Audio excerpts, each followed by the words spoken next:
AP రాష్ట్ర ప్రజలకు మరియు ముమ్మడివరం నియోజకవర్గ ప్రజలకు నూతన సంవత్సర మరియు సంక్రాంతి శుభాకాంక్షలు. ఇట్లు దాట్ల సుబ్బరాజు, డాక్టర్ అంబేద్కర్, కోనసీమ జిల్లా ముమ్మడివరం నియోజకవర్గం శాసనసభ్యులు. పాకిస్తాన్లో మరోసారి తిరుగుబాటు అక్కడ మొదలవుతోందా? తిరుగుబాటు కంటిన్యూ అవుతున్న క్షణంలో ఇంకోసారి ఆగ్రహ జ్వాలలు మిన్నంటబోతున్నాయా? ప్రస్తుతం దీనికి సంబంధించి మాట్లాడుకుంటే క్రమం దానికి సంబంధించిన బ్రేకింగ్ న్యూస్ చూస్తున్నారు. ఇండియా సపోర్ట్ కోరుతూ బలూచ్ ఆర్మీ లేఖకు సంబంధించి ఆ బ్రేకింగ్ న్యూస్ చూస్తున్నారు. ఆ లెటర్ని మీరు చూడొచ్చు. Honourable doctor Jayashankar ji on behalf of the 6 crore patriotic citizens of republic of Balochistan అంటూ వాళ్ళు రాసిన లేఖ అది. దానికి సంబంధించిన బ్రేకింగ్ న్యూస్ చూస్తున్నారు. పాకిస్తాన్లో మరోసారి తిరుగుబాటు ప్రారంభమైంది అనే చర్చ జోరందుకుంటోంది. ఇండియా సపోర్ట్ కోరుతూ బలూచ్ ఆర్మీ లేఖ రాసింది. పాకిస్తాన్ చైనా సంబంధాలను వ్యతిరేకిస్తోంది బలూచ్ లిబరేషన్ ఆర్మీ. ఇన్ఫాక్ట్ యావత్ బలూచిస్తాన్ కూడా రాబోయే కొన్ని నెలల్లో బలూచిస్తాన్లో చైనా తన ఆర్మీని మోహరించే అవకాశం ఉందని ఆందోళన వ్యక్తమవుతున్న తరుణంలో ఈ మేరకు విదేశాంగ మంత్రి జయశంకర్కు బలూచ్ నేతలు లేఖ రాశారు. బలూచిస్తాన్లో మానవ హక్కుల ఉల్లంఘన జరుగుతోందంటూ వాళ్ళ లేఖలో పేర్కొన్నారు. ఆపరేషన్ సింధును ప్రశంసించారు బలూచ్ నేతలు. బలూచిస్తాన్ ఇండియా, బలూచిస్తాన్ భారత్ మధ్య శతాబ్దాల అనుబంధం ఉంది అంటున్నారు బలూచ్ నేతలు. చైనా పాకిస్తాన్ సంబంధాలు బలూచిస్తాన్కు మరణ శాసనం అంటున్నారు బలూచ్ నేతలు. 2025లో స్వాతంత్రం ప్రకటించుకున్నారు. బలూచ్ లిబరేషన్ ఆర్మీతో సపోర్ట్ తీసుకుని కావచ్చు ఇది బలూచిస్తాన్ యావత్. సో ఈ నేపథ్యంలో మీడియా బలూచ్ ఇటు చైనా బలగాలని బలూచిస్తాన్లో గత కొద్ది నెలలుగా బలూచిస్తాన్లో వాళ్ళు మోహరించిన అనే అంశాన్ని వాళ్ళు తీవ్రంగా వ్యతిరేకించడం జరుగుతోంది. ఇదే అంశానికి సంబంధించి ప్రతిఘటించడం కూడా జరుగుతోంది. అసలు మీరెవరు మా ప్రాంతంలో మా మధ్య ఉండడానికి, మా మధ్య బలగాలను దించడానికి అసలు మీరెవరు రా అనే ఒక ప్రశ్న తెర మీద తీసుకొస్తోంది బలూచ్ లిబరేషన్ ఆర్మీ. ఈ నేపథ్యానికి లాభం లేదని చెప్పి బహిరంగ మద్దతు అర్థం వచ్చేలా వాళ్ళు ఆ లేఖ రాసిన సందర్భం. సో ఆ లేఖలో వాళ్ళు Baloch representative Republic of Balochistan state the honourable doctor S Jaishankar, minister of external affairs, government of Bharat, South Block అంటూ ఆ డీటెయిల్గా ఇస్తూని on behalf of the 6 crore patriotic citizens of the Republic of Balochistan we extend our deepest అంటూ కూడా ఒకసారి నేను మీకు క్లుప్తంగా ఎక్స్ప్లెయిన్ చేసే ప్రయత్నం చేస్తాను. ఆ లేఖలో వాళ్ళు పేర్కొన్న అంశం, ఆ సారాంశం కూడా ఒకసారి మనం మాట్లాడుకునే ప్రయత్నం చేస్తే, ఇటు 6 కోట్ల మంది on behalf of 6 crore patriotic citizens of the Republic of Balochistan, బెలూచిస్తాన్లో ఉన్న 6 కోట్ల మంది ప్రజల తరపున ఇటు a deepest and most sincere congratulations for the new year 2026 to the 140 crore people of Bharat, both houses of parliament, the media, civil society and all esteemed individuals unto this auspicious occasion provides an opportunity to reflect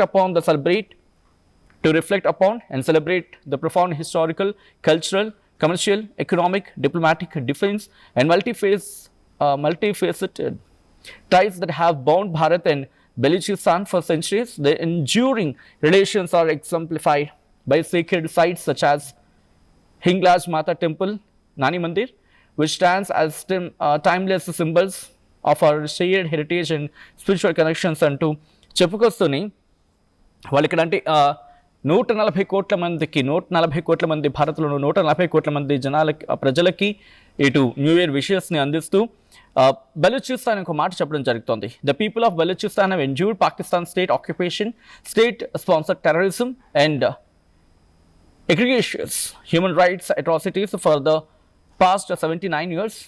The time has now arrived to eradicate this festering affliction at its roots, ensuring lasting peace and sovereignty for nation అంటూ కూడా. So అక్కడ జరుగుతున్న అగహత్యాల గురించి వాళ్ళు మాట్లాడడం జరుగుతోంది. దాంతోపాటు last నుంచి సెకండ్ లైన్ థర్డ్ పేరాకి సంబంధించి మాట్లాడుకుంటే వాళ్ళకి మెన్షన్ చేయడం జరిగింది. The republic of Balochistan views that escalating strategic alliance between Pakistan and China as profoundly dangerous. Balochistan liberation army అంటే బలూచిస్తాన్ ఏమంటుందంటే ది రిపబ్లిక్ ఆఫ్ బలూచిస్తాన్ వాళ్ళు పేర్కొనడం జరిగింది. సో వాళ్ళు ఏమంటారంటే పాకిస్తాన్ అలాగే చైనాలకు మధ్య సంబంధాలు అక్కడ బలపడ్డం అనేది అది చాలా ప్రమాదకరం అని చెప్తున్నారు. అలాగే చైనాని వార్న్ చేయడం జరుగుతోంది. చైనాని ఏమి వార్న్ చేస్తున్నారు? మీరు పాకిస్తాన్తో కొలాబరేట్ అవ్వడం పట్ల వాళ్ళు అక్కడ చైనాని వార్నింగ్ చేయడం జరుగుతోంది. మరి ముఖ్యంగా సిపెక్ అంటే చైనా పాకిస్తాన్ ఎకనామిక్ కారిడార్ అనేది ఒకటి ఉంటుంది. సో దాని విషయంలో వీళ్ళు ఆగ్రహం వ్యక్తం చేయడం జరుగుతుంది. ఎందుకంటే టు ఇట్స్ ఫైనల్ ఫేజెస్ అంటూ కూడా వాళ్ళు అక్కడ మాట్లాడుకుంటున్న సందర్భం. సో ఈ నేపథ్యంలోని వాళ్ళు మెన్షన్ చేయడం జరుగుతోంది. 2025లోనే స్వాతంత్రం ప్రకటించుకుంది బలూచిస్తాన్. సో అప్పటి నుంచి దాడిని తీవ్రతరం చేయడం జరుగుతుంది కూడా పాకిస్తాన్ ఈ విషయంలో. సో ఇప్పుడు బలూచిస్తాన్ చేసిన ఈ ట్వీట్ ప్రస్తుతం సంచలనంగా మారుతోంది. ఎందుకంటే తిరుగుబాటుకు సంబంధించి ఇంతవరకు జరిగింది ఒక ఎత్తు, ఇప్పుడు జరగబోయేది ఒక ఎత్తు అని అర్థం వచ్చేలా ఇటు బలూచిస్తాన్ చెప్పుకొస్తున్న క్రమం. సో ఏమంటోంది ఇక్కడ పాకిస్తాన్ అలాగే చైనా ఈ రెండు కనుక తమ బంధాన్ని తెంపుకోకపోతే, మరీ ముఖ్యంగా సిపెక్ విషయంలో కనుక వాళ్ళు తమ అడుగు వెనక్కి వేయకపోతే కనుక మేము తిరుగుబాటుని ఇంకా ఉధృతం చేస్తాం, తిరుగుబాటుని ఇంకా పతాక స్థాయికి చేర్చుకువెళ్తాం, అప్పుడు దాని గురించి ఆలోచించుకోవాల్సి ఉంటుంది అని అర్థం వచ్చేలా మాట్లాడుతున్న క్రమం. సో ఈ నేపథ్యంలో బలూచ్ లిబరేషన్ ఆర్మీ బలూచిస్తాన్కి సంబంధించి బలూచ్ ఆర్మీ ఇటు జయశంకర్కి లేఖ రాసింది. ఆ లేఖలో ఇవన్నీ కూడా పేర్కొన్న సందర్భం. దానికి సంబంధించి ఆ డీటెయిల్ ఇన్ఫర్మేషన్ని మీరు చూడడం జరుగుతోంది. కొద్దిసేపటి క్రితం ఈ డెవలప్మెంట్ చోటు చేసుకున్న పరిస్థితి. సో ఈ నేపథ్యంలోనే ఆన్ బిహాఫ్ ఆఫ్ అంటూ కూడా వాళ్ళు అంటే బలూచ్ లిబరేషన్ ఆర్మీ బలూచిస్తాన్లో ఉన్న ప్రజల తరపున వాళ్ళు మాట్లాడుతున్నామంటూ చెప్పుకొచ్చిన క్రమం. సో ఈ నేపథ్యంలో ప్రస్తుతం డిస్కషన్స్ అయితే మాత్రం ఒక విధంగా చెప్పాలంటే పతాక స్థాయికి చేరుకుంటున్నాయి.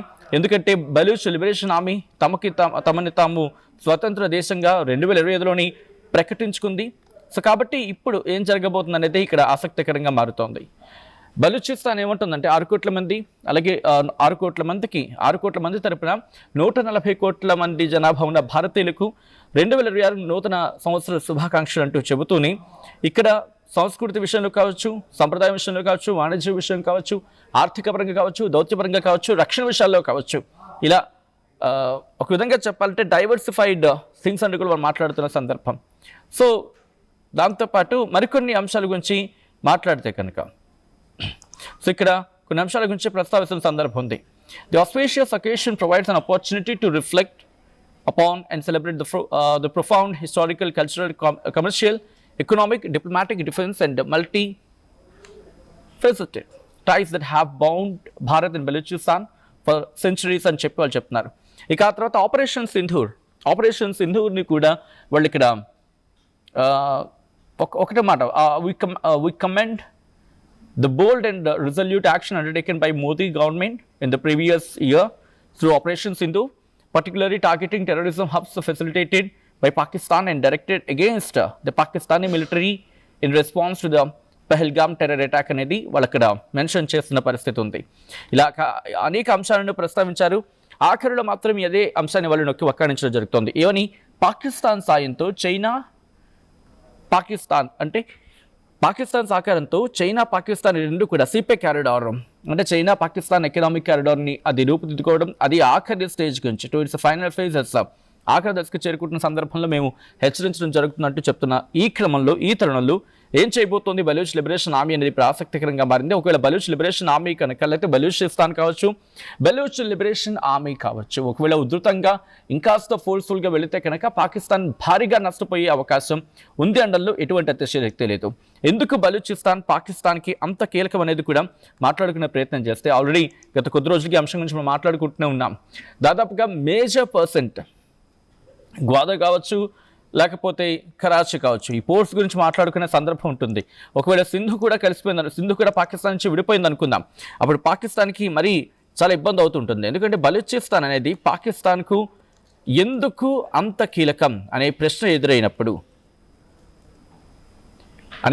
ప్రశ్న పాకిస్తాన్కి ఎదురైనప్పుడు చాలా తీవ్రమైన క్వశ్చన్స్ రైజ్ అవుతాయి. ఎందుకంటే ఒకటి కాదు రెండు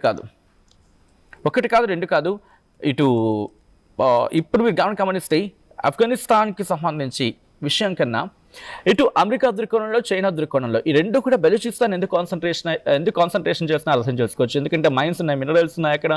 దాంతోపాటు చైనాకు చూసుకుంటే ఇటు బంగాళాఖాతం నుంచి అంటే హిందూ మహాసముద్రం నుంచి ఇటువైపు వెళ్ళాలంటే టువర్డ్స్ పశ్చిమ వైపు వెళ్ళాలంటే కనుక మొత్తం కొన్ని వేల కిలోమీటర్ ట్రావెల్ చేయాల్సి ఉంటుంది.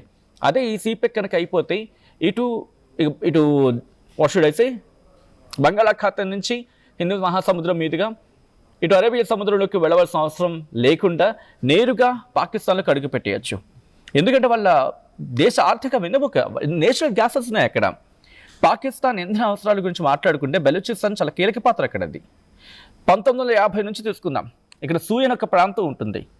అక్కడి నుంచి వచ్చే నేచురల్ గ్యాస్ పాకిస్తాన్లో అక్కడ ఇండస్ట్రీస్కి వాళ్ళకి అక్కడ ప్రధాన ఇంధన వనరుగా మాట్లాడుకుంటుంటారు. ఒకవేళ బెలూచిస్తాన్ లేకపోతే పాకిస్తాన్కి తీవ్రమైన ఇంధన సంక్షోభం చుట్టుముట్టుకుంటుంది. దాంతోపాటు ఇటు జోగ్రాఫికల్గా మాట్లాడుకుంటే ఏకంగా బెలూచిస్తాన్ పాకిస్తాన్ మొత్తం భూభాగంలో 44%.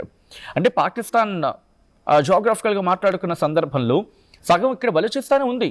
ఇంత పెద్ద భూభాగం చేజారిపోతే పాకిస్తాన్ భౌగోళికంగా చాలా చిన్నదైపోతుంది. అలాగే ఇరాన్ ఆఫ్ఘనిస్తాన్లతో ఉన్న వాళ్ళకి ఆ బార్డర్ ఉంటుంది కదా, ఆ బార్డర్ కూడా వాళ్ళు కోల్పోతారు.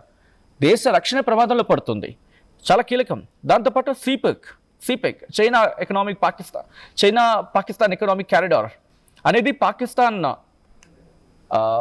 ఎకనామీకి సంబంధించి పాకిస్తాన్ ఎకానమీకి చాలా కీలకం. అది పాకిస్తాన్ ప్రభుత్వం ఒప్పుకుంటున్నమాట. ఈ ప్రాజెక్ట్ మొత్తం గ్వాదర్ పోర్ట్ ఉంది కదా, గ్వాదర్ పోర్ట్ చుట్టూతో తిరుగుతూ ఉంటుంది. బెలూచిస్తాన్ లేదనుకుంటే ఈ ప్రాజెక్ట్ సాధ్యం కాదు అక్కడ. దీని ద్వారా కొన్ని కోట్లు, ఇంకా చెప్పాలంటే బిలియన్ల కొద్ది డాలర్లు పెట్టుబడులు వస్తున్నాయి అక్కడికి. ట్రాన్స్పోర్టేషన్కి సంబంధించి వాళ్ళు సుంకాలు ఉంటాయి కదా, రవాణా సుంకాలు అంటారు వాటిని, అవి కూడా వస్తాయని చెప్పి పాకిస్తాన్ భావిస్తున్న పరిస్థితి ఉంది. ఇక భారీ ఖనిజ నిక్షేపాలకి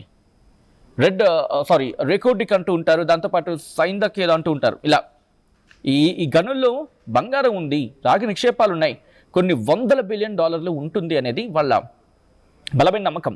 పాకిస్తాన్ దగ్గర ఉన్న అత్యంత విలువైన ఆస్తి బలూచిస్తాన్ ఖనిజాలు.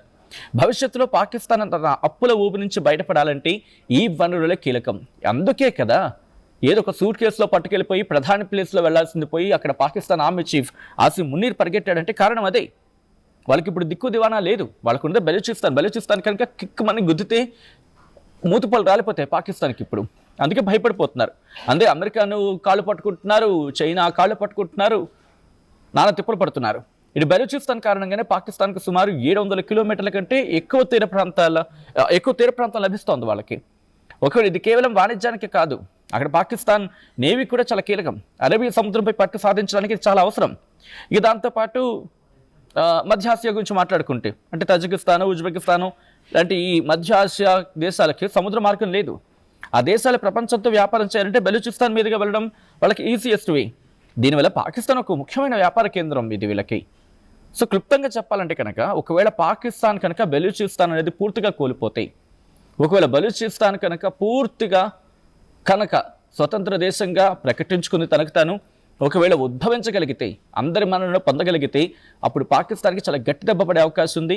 ఒకవేళ బలూచిస్తాన్ కనుక అదే స్టాండ్ మీద వెళితే సింధు ప్రజలు కూడా అదే తిరుగుబాటు కనుక కంటిన్యూ చేస్తే, ఖైబర్ పఖ్తూన్ఖ్వా కూడా తిరుగుబాటు భావనాన్ని ఇంకా గట్టిగా ఎగరవేస్తే, ఆ తర్వాత గిల్గిత్ బాల్తిస్తాన్ అక్కడ కూడా ప్రజలు తిరుగుబాటుని కనుక ఇంకా ఉధృతం చేస్తే మిగిలేది 1/2 కేజీ ఉండే వాళ్ళ పంజాబ్. 1/2 కేజీ కూడా ఉండదు, 10 గ్రాములు ఎంతో మిగులుతుంది అంతే మాట వరుసలో చెప్పాలంటే. సో అంతే పాకిస్తాన్కి మిగిలేది. సో ఈ నేపథ్యంలో ఇప్పటికీ వాళ్ళు నిరసన ఆగ్రహం వ్యక్తం చేయడం జరుగుతోంది. భారత్కు మా ఫుల్ సపోర్ట్ అనే అర్థం వచ్చేలా వాళ్ళు లేఖ రాసిన సందర్భం. ఏమనుకుంటున్నారు మీరు ఏమనుకుంటున్నారు? ఇటు బలూచిస్తాన్కు ఇండియా సపోర్ట్ చేయాలా వద్దా అనే క్వశ్చన్ కనుక తెర మీదకి వస్తే అఫ్కోర్స్ సపోర్ట్ చేయాలని మాట వినిపిస్తూ ఉంటుంది. బట్ కొన్ని ఈక్వేషన్స్ క్యాలిక్యులేషన్స్లో కాస్త ఇబ్బందికరంగా ఉంటుంది కాబట్టి బహుశా అంత వ్యాంగ్యం ఇవ్వకపోవచ్చు. బట్ మీ అభిప్రాయం ఏంటనేది కామెంట్ చేసే ప్రయత్నం చేయండి. భారత్కున్న ఆల్టర్నేటివ్స్ ఏంటి, మన ఇండియాకున్న ఆల్టర్నేటివ్స్ ఏంటి, పాకిస్తాన్ విషయంలో ఎలా ఆచితూచి అడుగులు వేయాలి, మీరేమనుకుంటున్నారు కామెంట్ చేసే ప్రయత్నం చేయండి. ఇప్పటికే ఎస్ ఆర్ నో సపోర్ట్ చేయాలా వద్దా అని చెప్పి అంటే చెయ్యాలి అనేది దాదాపుగా 94% మంది అంటున్నారు. ఇంకొక 6% మాత్రం వద్దు అంటున్నారు. సో మీ అభిప్రాయం ఏంటనేది కామెంట్ చేసే ప్రయత్నించండి. ఒకసారి బ్రేకింగ్ న్యూస్ చూద్దాం. ఈ కథనం మిమ్మల్ని కాస్త కలవరపరచచ్చు, అయితే మిమ్మల్ని కలవరపాటు గురి చేయడం ఆర్టీవీ ఉద్దేశం కాదు. కానీ ఇటువంటి కథనాలు చూసినప్పుడు కాస్త కలవరపాటు గురి అవకాశం ఉంటుంది కాబట్టి దీనికి సంబంధించి తగిన జాగ్రత్తలు తీసుకోవాలని ఆర్టీవీ సూచించడం జరుగుతోంది. This is our distributing content, video description is highlight wise. Local to global news at your fingertips. మీ చేతిలో ఒక ఆయుధం. Download Raw TV app. Media legend Ravi Prakash is back.